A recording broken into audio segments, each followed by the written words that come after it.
محبت اور بھروسہ قسط نمبر 1۔ شہر کے ایک پرانے مگر پرسکون محلے میں ایک لڑکی حیا رہتی تھی۔ اس کا نام ہی اس کی شخصیت کا آئینہ دار تھا۔ حیا ایک نہایت سادہ اور باوقار لڑکی تھی۔ اس کے چہرے پر ہمیشہ ایک خاموش مسکراہٹ رہتی، وہ اور اس کی آنکھوں میں گہرائی ایسی تھی جیسے دل کی پاکیزگی کا سمندر۔ وہ زیادہ وقت کتابوں کے ساتھ گزارتی، ادب، کہانیاں اور نصیحت بھری تحریریں اس کے لیے زندگی کی روشنی تھی۔ حیا کا معمول یہ تھا کہ ہر ہفتے محلے کی ایک پرانی کتابوں کی دکان پر جایا کرتی۔ یہ دکان محلے کے کونے پر واقع تھی، جہاں دیواروں پر پرانی الماریاں بھری رہتی اور کاغذ کی خوشبو ہر آنے والے کو ایک عجیب سا سکون دیتی۔ اسی دکان پر ایک نوجوان ارحم کام کرتا تھا۔ ارحم کے والد اس چھوٹی سی کتابوں اور اسٹیشنری کی دکان کو برسوں سے چلا رہے تھے۔ غربت کے باوجود ارحم نے ہمیشہ والد کا ہاتھ بٹایا۔ وہ محنتی، خوش اخلاق اور نیک نیت تھا۔ اس کی آنکھوں میں خواب ضرور تھے، لیکن حقیقت پسندی کے ساتھ۔ پہلی بار جب حیا دکان پر آئی، وہ ایک خاص کتاب مانگ رہی تھی۔ دکان کے کونے میں رکھے گئے ڈھیر میں ارحم نے فوراً وہ کتاب تلاش کر کے اسے تھما دی۔ حیا نے شکریہ ادا کرتے ہوئے کہا، آپ کو تو فوراً پتہ چل گیا کہ کتاب کہاں رکھی ہے۔ ارحم نے مسکرا کر جواب دیا، کتابیں میری دنیا ہیں، میں ہر کتاب کو پہچانتا ہوں جیسے کوئی دوست کو پہچانتا ہے۔ یہ بات سن کر حیا کے دل میں ارحم کے لیے احترام پیدا ہوا۔ وہ اکثر سوچتی کہ دنیا میں اب بھی ایسے لوگ ہیں جو دولت سے زیادہ علم اور ایمانداری کو اہمیت دیتے ہیں۔ وقت گزرتا گیا، حیا ہر ہفتے نئی کتاب لینے آتی اور ہر بار ارحم ہی اس کی مدد کرتا۔ ان کی گفتگو مختصر ہوتی مگر بامقصد۔ وہ کبھی ہلکی مسکراہٹ میں بدل جاتی، کبھی نصیحت میں اور کبھی خاموشی میں۔ حیا نے نوٹ کیا کہ ارحم ہمیشہ صاف ستھرا لباس پہنتا مگر اس کے کپڑوں سے سادگی جھلکتی تھی۔ وہ کبھی دکھاوا نہیں کرتا، اس کی باتوں میں عاجزی تھی۔ اس عاجزی نے آہستہ آہستہ حیا کے دل میں جگہ بنانی شروع کر دی۔ دوسری طرف ارحم بھی محسوس کرنے لگا کہ حیا عام لڑکیوں سے مختلف ہے۔ اس کی گفتگو میں وقار تھا، آنکھوں میں حیا اور دل میں ادب۔ وہ جانتا تھا کہ یہ صرف ایک عام تعلق نہیں بلکہ کچھ خاص ہے جو وقت کے ساتھ پروان چڑھ رہا ہے۔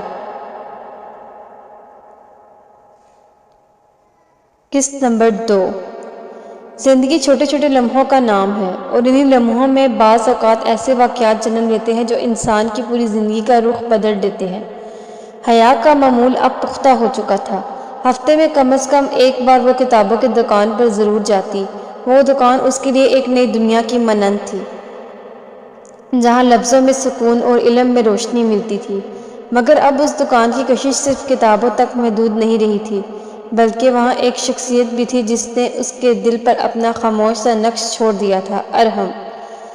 اس دن حیا دکان میں داخل ہوئی تو فضا میں ہلکی ہلکی ہوا چل رہی تھی۔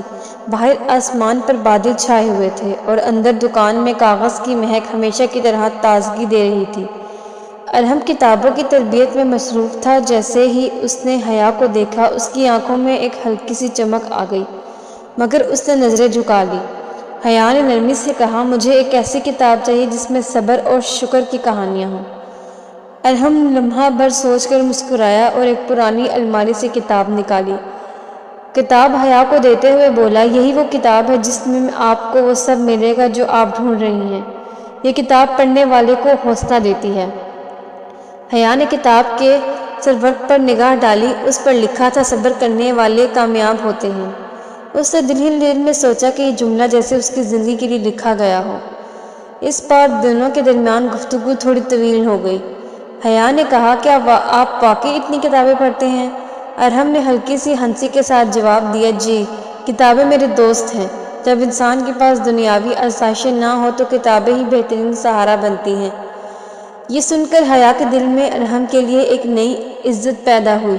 اسے لگا یہ لڑکا عام لڑکوں سے مختلف ہے، اس کی سوچ گہری ہے اور زندگی کی حقیقت کو سمجھتا ہے۔ اسی دوران دکان کے باہر بارش کی بوندیں گرنے لگی۔ حیا نے کھڑکی سے جھانکا، دل میں ایک انجانی سی خوشی تھی۔ وہ جانتی تھی کہ اس کا دل آہستہ آہستہ ارحم کی طرف مائل ہو رہا ہے۔ لیکن وہ اسے الفاظ میں بیان نہیں کر سکتی تھی۔ دوسری طرف ارحم بھی یہ سب محسوس کر رہا تھا، مگر اس کے دل میں غربت اور ذمہ داریوں کا بوجھ تھا۔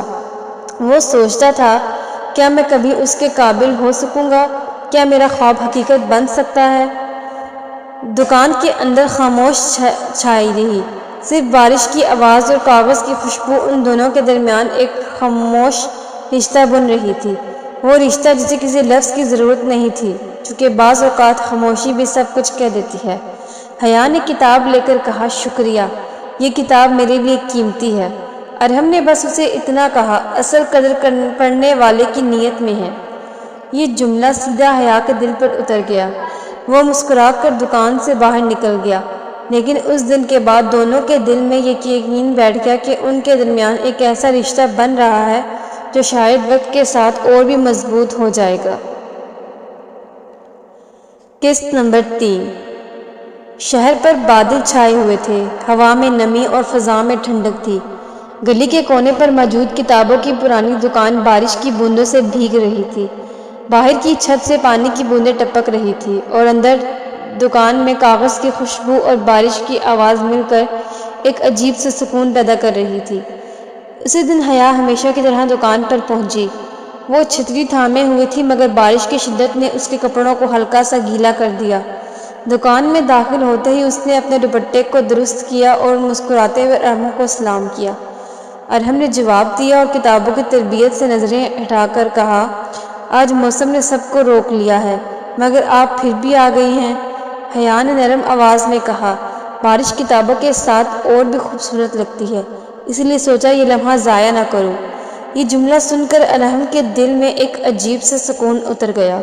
اس نے دل ہی دل میں سوچا کہ یہ لڑکی واقعی عام نہیں ہے۔ حیا دکان پہ چلتی ہوئی الماری کے پاس پہنچی۔ فرش گیلا تھا اور بارش کی بوندیں اندر تک آ گئی تھی۔ جیسے ہی اس نے قدم بڑھایا، اس کا پاؤں پھسلا اور وہ توازن کھو بیٹھی۔ ارحم نے فوراً لپک کر اسے تھام لیا۔ لمحے بھر کے لیے وہ دونوں ایک دوسرے کے قریب آ گئے۔ حیا کی آنکھوں میں خوف اور شرم کی جھلک تھی، جبکہ ارحم کی نظر بے اختیار اس سے مل گئی۔ وقت جیسے تھم گیا، لیکن اگلے لمحے ارحم نے نظریں جھکا لی اور حیا کو سیدھا کھڑا کر کے آہستہ آواز میں کہا، معاف کیجیے، فرش پھسل رہا تھا۔ انسانیت کا تقاضا ہے کہ ہم ایک دوسرے کا سہارا بنیں۔ حیا نے دل کی دھڑکن کو قابو میں کرتے ہوئے مسکرا کر جواب دیا، اصل انسانیت یہی ہے کہ نیت صاف ہو۔ آپ کا شکریہ۔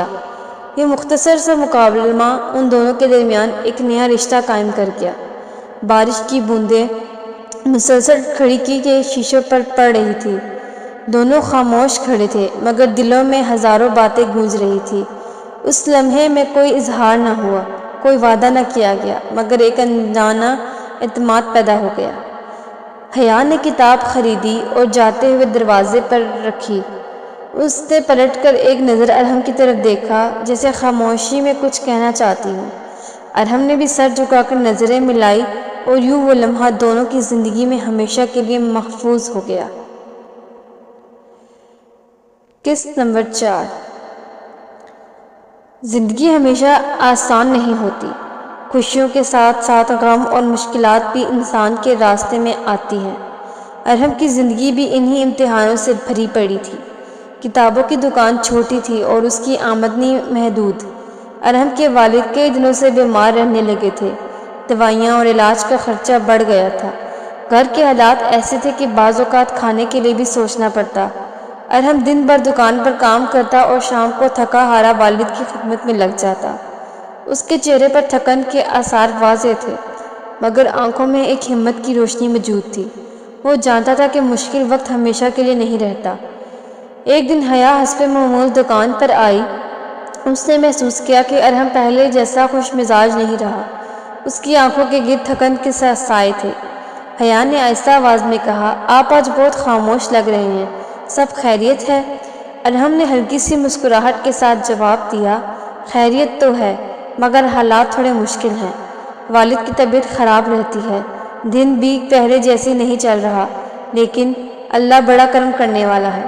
یہ سن کر حیا کا دل بھر آیا۔ اس نے اپنی آنکھوں میں ہمدردی چھپاتے ہوئے کہا، مشکل وقت ہمیشہ نہیں رہتا، جو لوگ صبر کرتے ہیں وہی آخر کار کامیاب ہوتے ہیں۔ یہ الفاظ جیسے ارحم کے لیے دعا بن گئے۔ اس نے پہلی بار دل سے محسوس کیا کہ حیا صرف ایک گاہک نہیں بلکہ ایک ایسی شخصیت ہے جو اس کے دکھ کو سمجھ سکتی ہے۔ اسی لمحے دکان کے باہر ایک گاہک آیا اور ارحم کام میں لگ گیا، لیکن اس کے دل میں حیا کی باتیں نقش ہو چکی تھی۔ وہ سوچ رہا تھا کہ شاید یہی وہ ہمت ہے جو اسے مشکلات سے لڑنے کے لیے چاہیے تھی۔ شام ڈھلنے لگی۔ حیا نے کتاب خریدی اور جاتے وقت رکی۔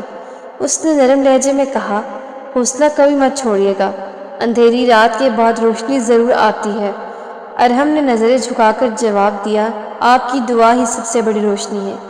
یہ کہہ کر وہ کتابوں کے ڈھیر میں مصروف ہو گیا، لیکن اس کے دل میں ایک نئی قوت جاگ چکی تھی۔ اب اسے لگ رہا تھا کہ وہ حالات سے ہارنے والا نہیں بلکہ جیتنے والا ہے۔ سبق: صبر اور حوصلہ انسان کو زندگی کی کڑی آزمائشوں میں سہارا دیتے ہیں۔